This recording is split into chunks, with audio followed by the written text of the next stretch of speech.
Hi, so I was supposed to share something yesterday and I wasn't able to finish it up because it was quite late. And I said I had figured out the secrets, and all thanks to a guy I spoke with, Stanley, because he opened my mind into a series of things. And one of those things he did open my mind would be the major reason I would not be able to cohabit with people, happily. So all my life I've been trying to be very real with people. Real in the sense that if I'm upset, I would let you know. I would easily trust. I would communicate. And I've always thought being human means being very transparent, being open, and being honest. So I've consistently had that perception. Now when I spoke to Stanley, it's really very annoying. It's very annoying because I had it on record. I don't know what is wrong with Mac. If I'm screen recording on my app or my Windows computer, the Windows computer will capture the sound of my Google Meet. If I'm doing a call or a Google meeting on my Mac doesn't record audio. I think it's something with iPhone, because it's something with Apple as a whole. Because if you're using an iPhone and you screen record your call with somebody, the audio won't talk. If you screen record FaceTime or WhatsApp video call, the person's face will show, but the audio won't be there.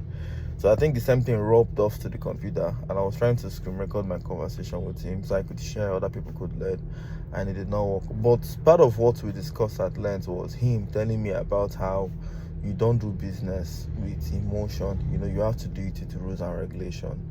He went further to also tell me that these rules and regulations should have consequences, attached to it. Now, this is something I've always known. I've always known about consequences.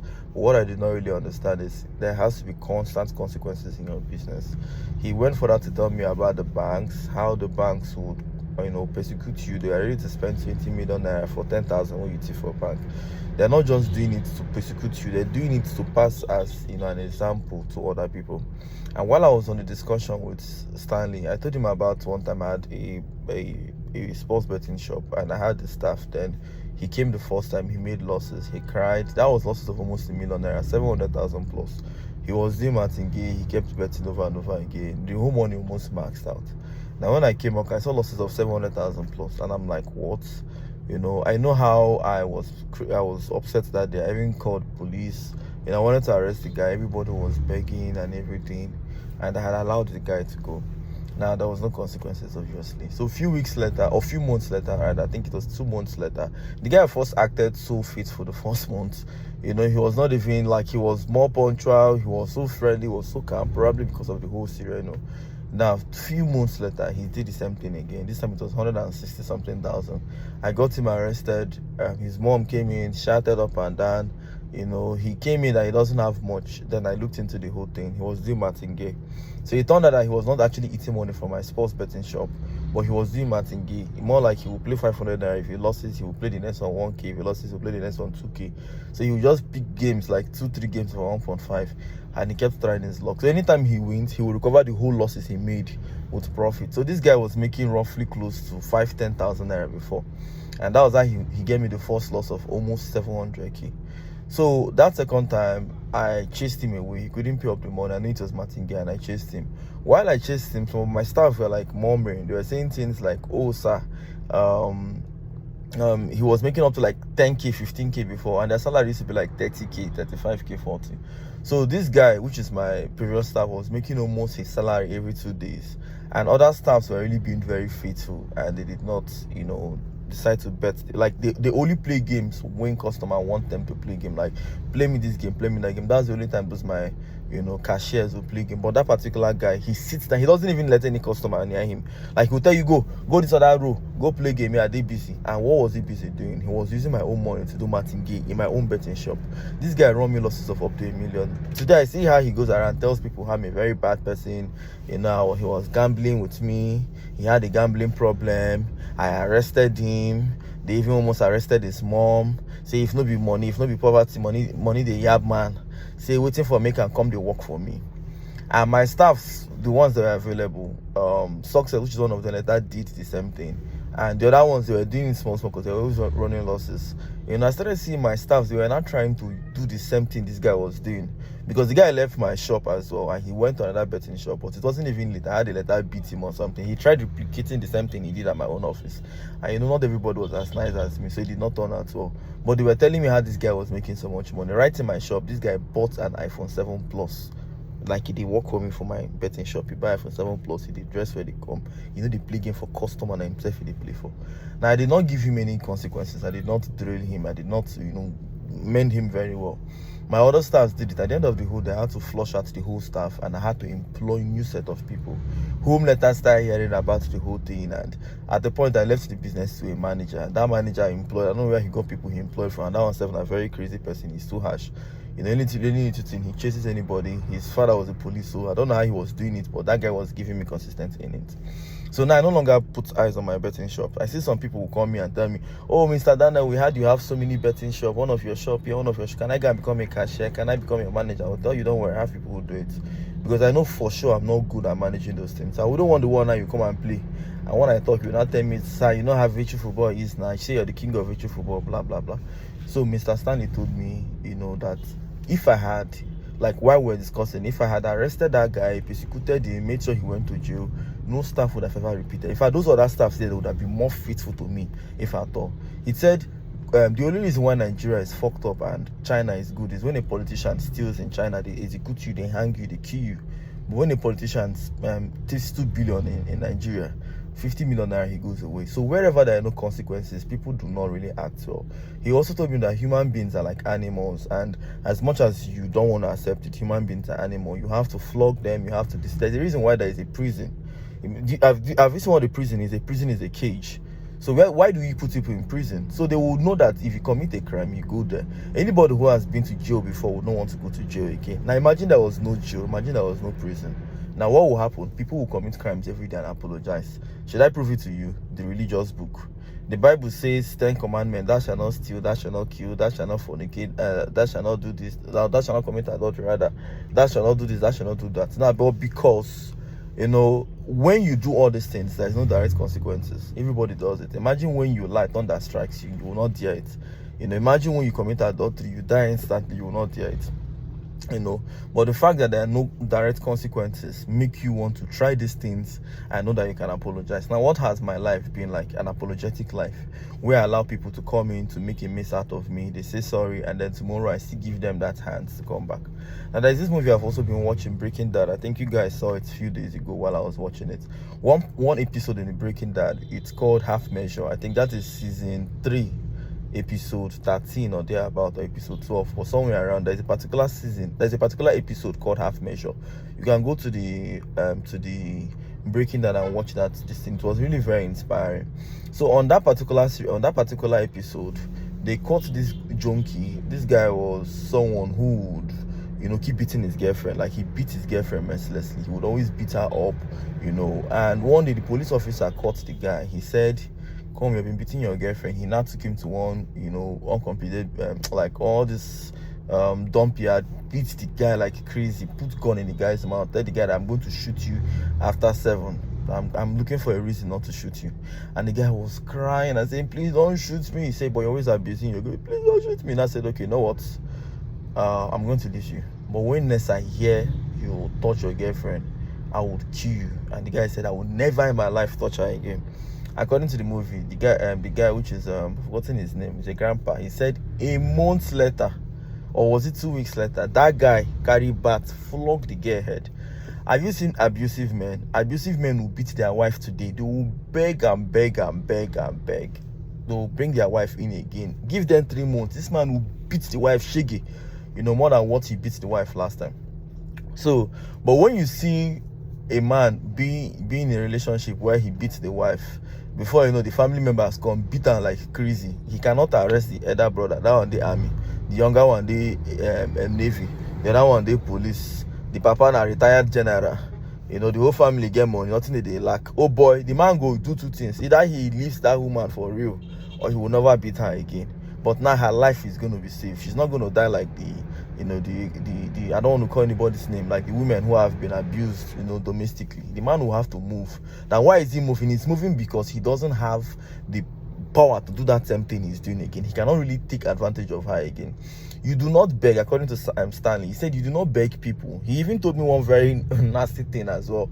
He said, imagine I'm staying with you and you're not trusting me that I wouldn't make passes at your wife or make passes at your kids.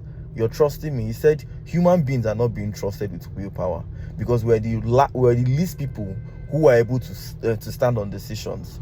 The only time we stand on decisions is when we know if we don't stand on it, there are huge consequences. You understand? Poison is fine. If I rub poison for apple, you go want that apple, they hungry, the apple fine, I want to chop that apple. But you now know that there's a consequences. That apple has been poisoned. So when you eat it, you die. That's the only thing that would hold you from not eating the apple. You pass road now, you see one fine orange or one fine fruit. You go hungry to carry and chop. But the only reason you won't carry it is because when you carry it, you have to pay. If you don't pay, they'll embarrass you and they'll beat you. Now imagine where you can go to the market and you pick something and nobody will disturb you. What will happen? You will do it. Let me prove it to you. If you're passing on the at the forest or the village, now for village now you get one udara three way we just dey by the way nobody. Wetin go happen? You go carry stone the udara, pick am. If na mango, you go stone the mango. It's because you know when you take it, nobody would actually come for you. So people only do things cautiously when they know there will be a comeback if they do the opposite. So he was actually telling me my company now, for instance, I've been talking about betrayal. And people are betraying me also because I don't really have a consequences. Like there is nothing to really state that if you do this, if you do that, will persecute you. Like the bank, for instance, they have strong rules and regulations. I've had a friend who was working in the bank, and there was this period somebody did something very funny. I told him, please check the bank for me and see where this person's home address is so I can go and pick the person up. He said, Mr. Daniel, please, you know I'm your friend. If I open this guy, show you this guy home address, if anything leaks back to me, not only will no bank employ me in Nigeria, I'll be blacklisted. I won't be able to do any job that involves confidentiality. Any job that involves secrecy, nobody will want to put me there because they would always have a record of me divulging customers' information to a third party. They could even accuse me of working with a hack syndicate. The thing could turn to so many things. Please, Mr. Daniel, if you want that person's home address, I want you to go and take a court order. I will be the person to oblige the court order once it comes to the bank. And I spoke to the bank manager. He told me virtually almost the same thing. I said, he said, some people actually divulge information, but the problem is you, the bank, are divulging the information, have more to lose. Because that person where they give information about customer, the person can use it to blackmail you tomorrow. He has nothing to lose. If I walk up to the bank right now and I say the bank manager gave me the address of so and so person, that bank manager is sacked. He will never get a job again. So now, because of that strong consequences, no matter even if not your wife, you know, go really give her details, you concern customer. Right now, those are the only rules that will make people stay. If not, what does it take now? It's not for just love at all, or it's not for one person to just look for another person and say, come give me this person's address, and they pull it up to you. Now when it comes to my own company, was there anything protecting customers' privacy? No. Okay, let's even forget about that one self. Me, my own code right now, I don't even have rules and regulations following me. So Mr. Stanley now went as far as telling me how human beings are not just to be followed, but they have to be manipulated. And when he said it there, I first looked at him as a bad person because the word manipulation is usually very used when negative things are involved. And he told me, no, it's not really negative. That realistically, human beings have to be manipulated. That's because of manipulation. You're manipulating people, you know, for something you want. Right now, that thing you want is what determines what's, you know. My AC is always making so much noise. How do I reduce it from going all turbo? Okay, hold on. Let me try and see if I can put that. Yes, beautiful. I've reduced it. Okay, it was coming so much from one angle. Okay, it's fine now. Okay, he said, which is the one that taught me things about relationship. He said, I think it's too very noisy. You know what? Let's have this just towards if I've not even had my bath. I just woke up in the morning and, you know, I want to go check how far they've gone at the site. So I just wanted to make this short video. So this particular one I'm talking about is what Mr. I will still have a stand up with Mr. Stanley so he can teach us. In fact, I want him to be one of our business consultants. But for now, I want to be able to finish up the AdSense. This week is for AdSense. So this evening, I will tell you what I learned about relationship. I'm not going to get married again. I'm not going to get into relationship again. But I'm going to be in a position where I would have women giving me the best of their best, and I will be more productive. Both men giving me the best of their best. I've been the one getting it wrong, and Mr. Stanley has showed me how. I've been the one being so honest, so transparent with people, especially women. Now, the honest truth is, when you are meeting somebody, okay, let me just try and continue. When you're meeting somebody for the first time, you are usually very non-expecting, right? You just met this girl, you're not expecting much from her. If she picks up a call, you're not usually that asking her, who are you talking to? You check up on her, you call 2 times, she doesn't pick. You assume maybe she's with someone, I'm sorry, you assume maybe she's busy. Like, you're not really that suspicious, you're not asking for much, you're just there living your happy life, right? And whenever you have moments with her, it's usually you trying to be happy, it's usually you trying to please her, it's usually you just being there for the moment, and it's fun. Do you know when you start having issues in a relationship, it is when you constantly start being very comfortable to start sharing certain things. At first, you don't share your feelings that much. Like, that is the real truth. Nobody comes to a relationship being 100% honest, right? Now, I learned that just like human beings, you'll be the one to tell yourself, what do you want in a relationship? The way life carry, they will be say some people just they live life, they go, they don't really know what they want for life. They will, every year they will just say, oh, but my life I'm not achieve anything this year. There is no track record, there is no process to prepare them, there is no detailed plan to say I'm going to do this in order to achieve this, I'm going to do this in order to. That is how it is, in their life. That's why they don't achieve anything. Same way people are in a relationship. So me now, for instance, I learned that I would have to really manipulate if I would want to really be in successful relationships. Now, the first you're seeing the word that's good. Now, the first thing I would want to do is to first of all understand that I have to be the drug. Nobody wants to be in a relationship where they're unhappy. Everybody stays in a relationship where they want to have peace of mind, all right? Now, the only reason why people would want to cheat is because maybe they've been with you comfortably for some time. There's nothing exciting about you. There's someone else they're not meeting. Maybe they're not feeling more excited, or for different reasons, right? But I've gotten a blueprint of how to be in a relationship where everybody's happy with you and you're using them to get your own things. So remember what I said, manipulation is simply using people for your own good. You cannot really tell human beings to do anything for you. They don't care. They don't care. Human beings only care about themselves.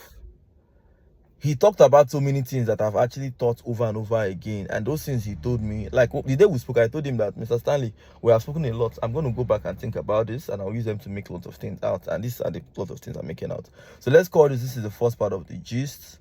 What is it called again? The second part of the gist this evening, I will try to make it this evening. I'll try to talk more about the relationship. So me and I will be one kind single billionaire. We could just day.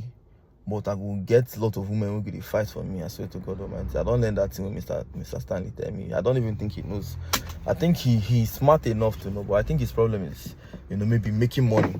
Because with all the wisdom anybody has, without making money, you won't be able to act on it. A wise man is only respected with money. So what I will do for him is, once I'm done with establishing everything, I will bring him close. The gift I will give to him is to just teach him something that will be of profitable income to him. Because even if I give him some money right now, it won't really fulfill. Like, when you have wisdom, you need enough money to make those wisdom into manifestation. The only reason why you say someone is smart is because they have money to bring their smartness into fruition. You see one small pikin now do a helicopter. Hey, this guy is so smart, he's a genius. Like, see somebody who can make an helicopter fly, but he doesn't have the money to buy the instruments to make that thing fly. When you see somebody sing, you say, oh my God, this guy has a very wonderful voice. Why you never blow? Take her to a very good studio like Sony. Give her a good producer. Give her a good management. See if she will not blow. So money is basically the major reason why people who are very good are not doing well. And then I don't know how money they enter close to people who don't even need them for anything. And it's basically parents, right? A parent will give, like now I'm working hard now. Remember I keep saying I want to retire early so I can actually train my kids. If I don't train them, they will be like those money misroad. They will get this money that is so big in large quantity, and they'll start misbehaving, and then people who really need it to do something positive don't see it. So I think I'll bring Mr. Stanley close because I think he can do more positive things. He has a good, in fact, I want him to even be my general, I'm the CEO, right? But I want him to be the manager before me. The only person who will probably be able to say things more than him. I know it's too fast to trust anyone anyway, so the same thing he taught me is the same thing I'll apply to him. We would have lots of documentation and consequences, and he was the author of it. But I have more faith in that guy, more than I've ever had in anybody. Because when I had this conversation with Mr. Stanley, he told me how he has managed lots of businesses, and I think that is what I lack, right? I'm a bad manager. own your faults, and you get better at it. Defend them and you never get better. I'm a bad manager, so I'm going to work with Mr. Stanley till I become a billionaire this year, or maybe I know it's this year. There is no two ways. So I'm very happy he's around Kogi or thereabouts. So I'm trying to see if I can meet up with him this Saturday. It's difficult for me. My timeline is hooked up, but I'll try. See you all evening.